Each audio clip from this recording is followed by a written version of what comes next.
اعوذ باللہ من الشیطان الرجیم بسم اللہ الرحمن الرحیم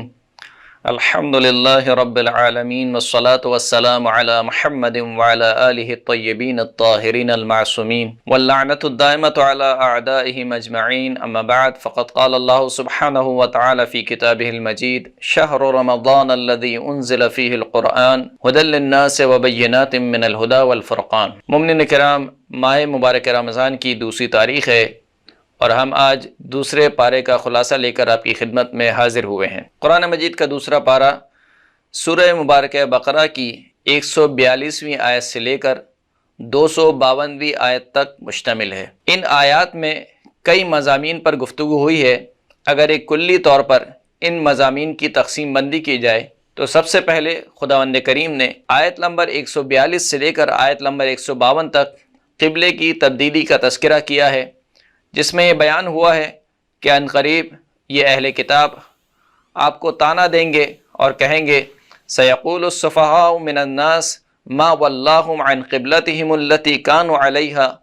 قل للہ المشرق والمغرب یہدی من یشاء الی صراط مستقیم، کہ ان قریب بیوقوف لوگوں میں سے یہ کہیں گے کہ بھلا ان کو کس نے ان کے پہلے قبلے سے موڑ دیا ہے؟ تو آپ ان سے کہہ دیجئے کہ اللہ کے لیے ہی مشرق بھی ہے اور اللہ ہی کے لیے مغرب ہے، اور اللہ جسے چاہتا ہے صراط مستقیم کی ہدایت فرماتا ہے۔ پھر خداوند کریم ارشاد فرماتا ہے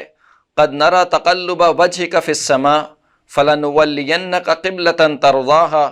فول وجهك شطر المسجد الحرام، کہ اے حبیب آپ کا بار بار آسمان کی طرف مڑ مڑ کے دیکھنا ہم دیکھ رہے ہیں، پس ان قریب ہم آپ کو ایسے قبلے کی جانب موڑ دیں گے کہ جس سے آپ راضی ہوں گے، بس آپ جہاں کہیں بھی ہوں مسجد الحرام کی طرف اپنا رخ کر لیجئے۔ اور اس طریقے سے یہ قبلے کی تبدیلی کا تذکرہ ان آیات میں ہوا۔ دوسرا مضمون جو پیش کیا گیا، جو انتہائی اہم مضمون ہے، وہ ابتلا اور آزمائش کا مضمون ہے کہ خداوند کریم کی سنت ہے، سنت الہی ہے کہ اس نے ہر قوم کو آزمائش میں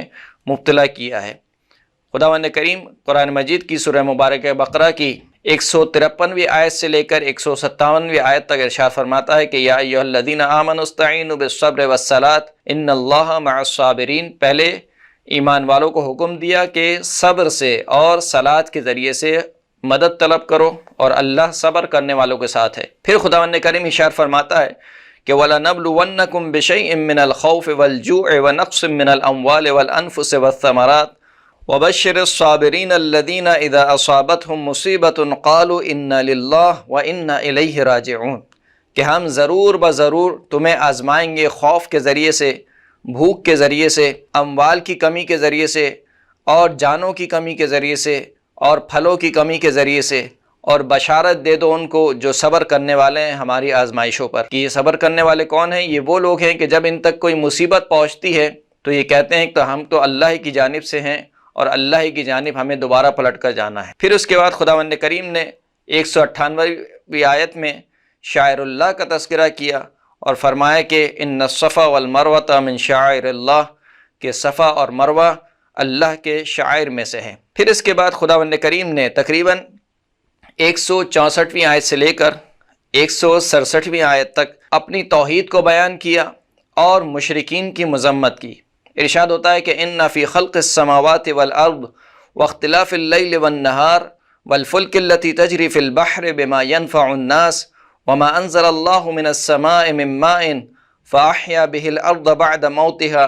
وبث فيها من كل دابة وتصریف الریاح والسحاب المسخر بین السماء والارض لآیات لقوم یعقلون، کہ بے تحقیق آسمان اور زمین کی خلقت میں، رات اور دن کے آنے جانے میں، سمندر میں کشتیوں کے چلنے میں، اور جو اللہ نے آسمان سے پانی نازل کیا کہ جس کے ذریعے سے زمین کو مر جانے کے بعد دوبارہ زندہ کیا،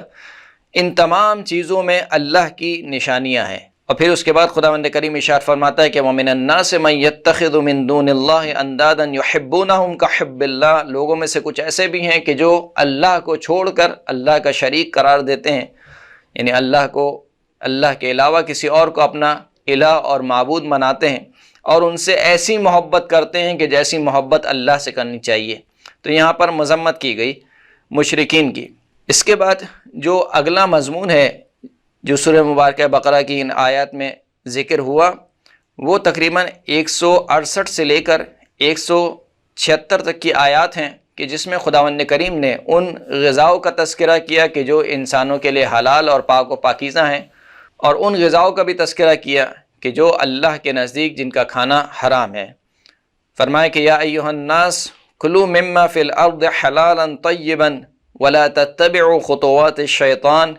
انہ لکم عدو مبین، کہ اے لوگو کھاؤ اس چیز میں سے کہ جو روئے زمین پر حلال اور پاک و پاکیزہ ہے،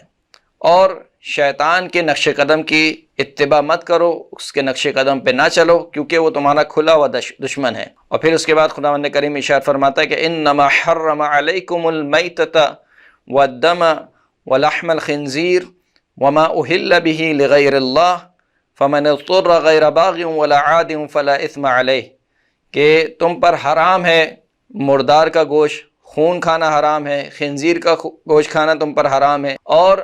جس جانور کو بھی اللہ کے علاوہ کسی اور کے نام پر ذبح کیا جائے، یعنی اس کے ذبح کرتے وقت اللہ کا نام نہ لیا جائے، وہ جانور کھانا بھی تم پر حرام ہے۔ پھر اس کے بعد قرآن مجید کی 170ویں آیت میں، سورہ بقرہ کی 177ویں آیت میں خداوند کریم نے نیکی کی حقیقت بیان کی ہے کہ نیکی فقط یہ نہیں ہے کہ تم مشرق و مغرب کی طرف رخ کر لو اور نماز پڑھ لو اور تمہاری نیکی تمام ہو گئی۔ لیس البر ان تولوا وجوہکم قبل المشرق والمغرب ولکن البر من آمن باللہ والیوم الآخر والملائکۃ والکتاب والنبیین وآتى المال على حبه ذوی القربى والیتامى والمساکین وابن السبیل والسائلین وفی الرقاب وأقام الصلاة وآتى الزکاة والموفون بعهدهم إذا عاهدوا والصابرین فی البأساء والضراء وحین الباس اولئک الذین صدقوا واولئک هم المتقون۔ اس پوری آیت میں خدا نے نیکی کی حقیقت کو بیان کیا ہے کہ اسلام کے فقط کسی ایک حکم پر یا کسی ایک نیکی پر عمل کر کے انسان یہ نہ سمجھے کہ میں نے پورے اسلام پر عمل کر لیا ہے، بلکہ بہت سی نیکیاں ہیں اور بہت سے واجبات ہیں جو انسان کی گردن پر ہیں کہ جس کو انسان کو ادا کرنا چاہیے۔ پھر اس کے بعد قرآن مجید میں 178ویں آیت سے لے کر 179ویں آیت تک قصاص کا تذکرہ ہوا کہ تم میں سے جو بھی کسی دوسرے کو قتل کرے تو آزاد کے بدلے آزاد کو قتل کیا جائے، غلام کے بدلے غلام کو قتل کیا جائے، لڑکی کے بدلے لڑکی کو قتل کیا جائے۔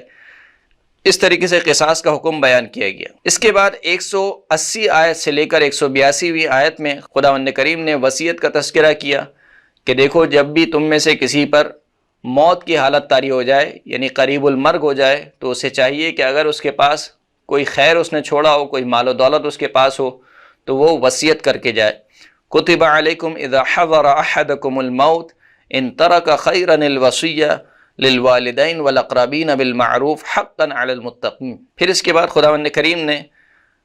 روزے کے وجوب کا تذکرہ کیا، آیت نمبر 183 سے لے کر آیت نمبر 189 تک۔ یا ایھا الذین آمنوا کتب علیکم الصیام کما کتب علی الذین من قبلکم لعلکم تتقون، کہ اے ایمان والو تم پر بعین ہی اسی طریقے سے روزے فرض کیے گئے جس طریقے سے تم سے پہلے والوں پر روزے فرض کیے گئے۔ پھر اس کے بعد خداوند کریم نے روزوں کے احکامات کا تذکرہ کیا یہاں پر، اور پھر آگے چلتے ہیں تو آیت نمبر 190 سے لے کر 194 پر خداوند کریم نے جہاد کا تذکرہ کیا کہ اللہ کی راہ میں جہاد کیا جائے، اور ان لوگوں کے مقابل میں کہ جن لوگوں نے مسلمانوں پر ظلم کیا یا مسلمانوں سے زیادتی کی ان کو اسی طریقے کا بدلہ دیا جائے۔ آیت نمبر 196 سے لے کر 203 تک خداوند کریم نے حج اور عمرے کا تذکرہ کیا اور حج اور عمرے کے کچھ احکامات ذکر ہوئے۔ آیت نمبر 219 اور 220 میں خداوند کریم نے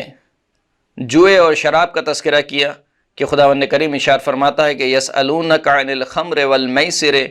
قل فیہما اثم کبیر ومنافع للناس واثمہما اکبر من نفعہما، کہ یہ لوگ آپ سے سوال کرتے ہیں شراب کے بارے میں اور جوئے کے بارے میں، اے حبیب آپ ان سے کہہ دیجئے کہ ان دونوں میں بہت بڑا گناہ ہے، شراب میں بھی اور جوئے میں بھی۔ ومنافع للناس، لیکن ایسا نہیں کہ اس میں فائدہ نہیں ہے، جیسے کہ لوگ کہتے ہیں کہ جوئے میں فائدہ ہوتا ہے یا شراب پینے کے مثال کے طور پر کچھ سائنٹیفک فائدے گنوانے شروع ہو جاتے ہیں۔ تو قرآن بھی کہہ رہا ہے، خدا بھی کہہ رہا ہے کہ اس میں فائدہ ہے، لیکن اثمہما اکبر من نفعہما، لیکن ان کا گناہ ان کے فائدے سے بہت زیادہ بڑا ہے۔ آیت نمبر 221 سے لے کر 242 تک ایک طویل آیت کا سلسلہ ہے، جس میں خداوند کریم نے عورتوں سے متعلق گفتگو کی ہے، نکاح سے متعلق گفتگو کی ہے کہ عورتوں کو کن مردوں سے نکاح کرنا چاہیے، مردوں کو کن عورتوں سے نکاح کرنا چاہیے، مرد اور عورت کا باہمی تعلق کیا ہوتا ہے، یعنی میاں بیوی کی حیثیت سے کیا باہمی تعلق ہوتا ہے، اور پھر اس کے بعد یہ بیان کیا کہ دیکھو جہاں تک ممکن ہو میاں بیوی کو اچھی اور خوشگوار زندگی گزارنی چاہیے، اور اگر مثال کے طور پر نوبت یہاں تک پہنچ جائے کہ دونوں آپس میں نہ رہ سکیں تو اس کا تذکرہ بھی یہاں پر ہوا، یعنی طلاق کا تذکرہ بھی ہوا، اور کہا کہ دیکھو اگر طلاق ہی دینی ہے تو اچھے طریقے سے طلاق دو، اور اگر رکھنا ہے تو اچھے طریقے سے رکھو، کسی کو لٹکا کر نہ رکھو۔ پھر طلاق کی عدت کا تذکرہ ہوا اور دیگر احکامات اس آیات میں ذکر ہوئے، اور یوں تقریباً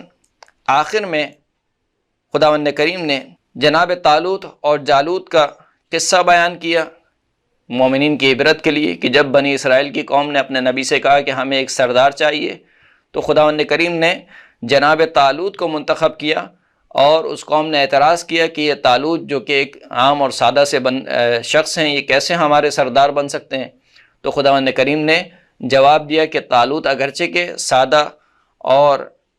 عام سے شخص ہیں، لیکن زادہ بسطۃ فی العلم والجسم، اللہ نے ان کو علم بھی عطا کیا ہے اور شجاعت بھی عطا کی ہے، لہٰذا تمہاری سرداری یہی کریں گے۔ جناب طالوت نے سرداری کی، اور پھر وہ واقعہ پیش آیا کہ نہر کے ذریعے سے آزمایا گیا، اور پھر کس طریقے سے جناب طالوت کو فتح حاصل ہوئی